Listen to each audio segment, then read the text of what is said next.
Augustine of Hippo, Confessions, Episode 47.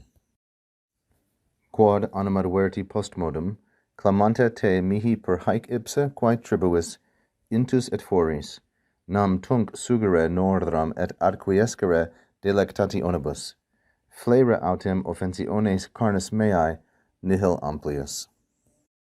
As Augustine concludes this portion of his argument, he says, as a kind of summary, which fact, that is, that you are all my good and all my salvation from the previous episode, which fact I noticed animad verti afterward, postmodum, while you were shouting clamanta te to me through those very things which you ascribe or grant to me, both inwardly and outwardly, intus et foris. For at the time, nam tunc, I knew how to suck, or how to nurse, and to rest, adquiescere, in those things that were pleasing, delectationibus, the pleasures of an infant. Moreover, I knew how to weep, flaere, over the irritations or the offenses, the things that hurt my flesh, carnis meae. I knew nothing more, nihil amplius.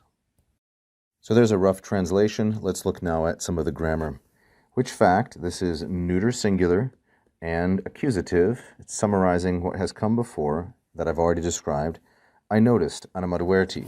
This is a first singular, perfect, indicative active from a third conjugation verb, anim ad vertere, which means to turn one's mind toward, to notice, to pay attention.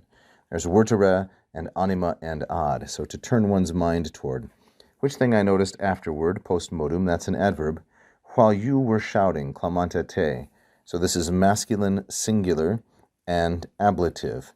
Here we have the masculine participle, clamanta, which is from first conjugation verb, clamo, clamare, like so.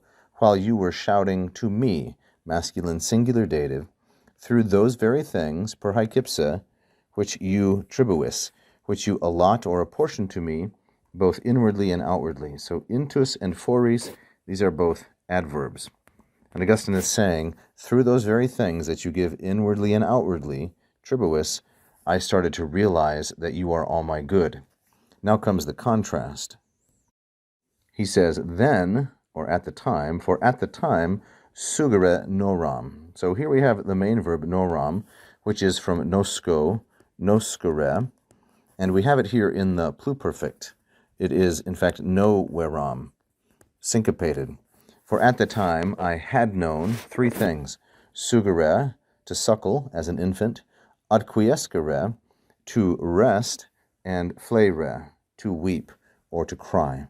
For at the time I had known these three things, to suckle and adquiescere. So sugere, third conjugation verb, adquiescere, also third conjugation verb or infinitive, then delectationibus, which is a feminine plural, ablative of instrument, to rest by means of pleasures. This will be contrasted, though in a different case, with offensiones, which is coming next. Moreover, this is the third thing that I knew, should put a 3 there, flaere, I knew how to weep or to lament. Fleo, flaere, second conjugation verb, at the offensiones, feminine plural, accusative, the inconveniences, the insults, the injuries to my flesh, carnis meae, feminine singular and genitive, I knew nothing more, nihil amplius. So nihil here is functioning as an object of noram, just like sugere, so I guess this is the fourth object, sugere, adquiescere, flaere, and nihil.